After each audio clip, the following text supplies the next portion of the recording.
যতগুলো প্রাথমিক বিদ্যালয় বা নার্সারি স্কুল, তার পুরো কৃতিত্বই কিন্তু আপনাদের জন্যই আজকে হয়তো অ্যাকোমোডেশন নেই বলে আরও বাচ্চা ভর্তি করানো যায়নি। যদি অ্যাকোমোডেশন থাকতো মানে এখানে একটা 1000 স্টুডেন্ট হয়ে যেত। তার পুরো কৃতিত্বই কিন্তু সবটাই কিন্তু টিচার।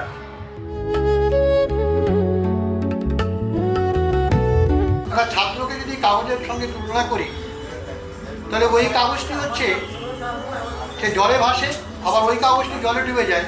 তার মানে হচ্ছে এইটাই যে তার উপর এত প্রেসারাইজ করা হয়, ওই কাগজটাকে দুমড়ে মুচড়ে এমনভাবে তাকে আঘাত করা হয় সে কাগজ ভাষার তার আর ক্ষমতা রাখে না।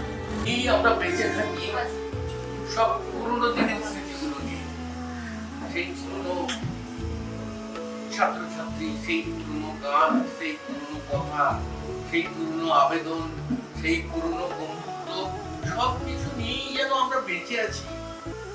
আজকে এই স্কুল ডিলাইটের 18 তারিখে একটা এক্স স্টুডেন্টদের একটা অনুষ্ঠান হয়েছিল এখানে।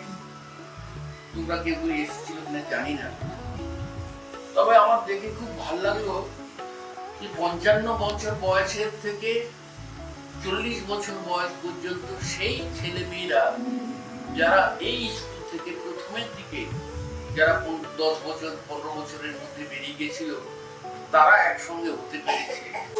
আজি প্রভাতে রবির কর, কেমনে পশিল প্রাণের পর, কেমনে পশিল গুহার আধারে প্রভাত পাখির গান।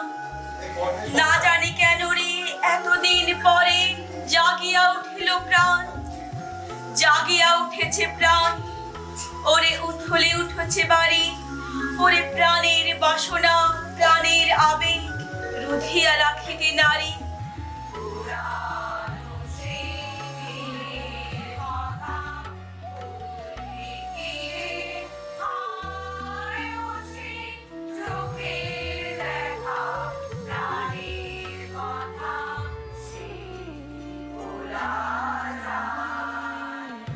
পুরাণকে আঁকড়ে ধরে ভবিষ্যতে চলতে হবে, এ অমোঘ নিয়ম, জাগতিক নিয়ম, এর ব্যতিক্রম কখনো হয় না।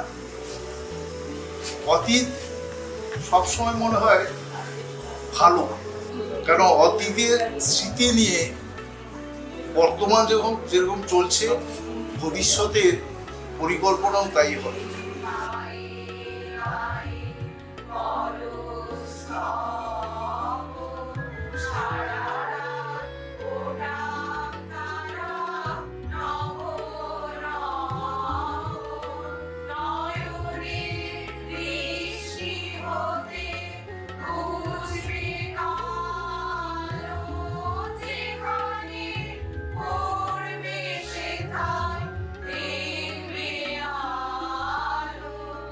তাদেরকে এমন শিক্ষা দেব কারণ যারা সকলে সে সমস্ত আলো পায়, চারিদিকে যেন তার কাছে সেই সুন্দরতার মধ্যে দিয়ে যেন সে নিজেকে তৈরি করতে পারে।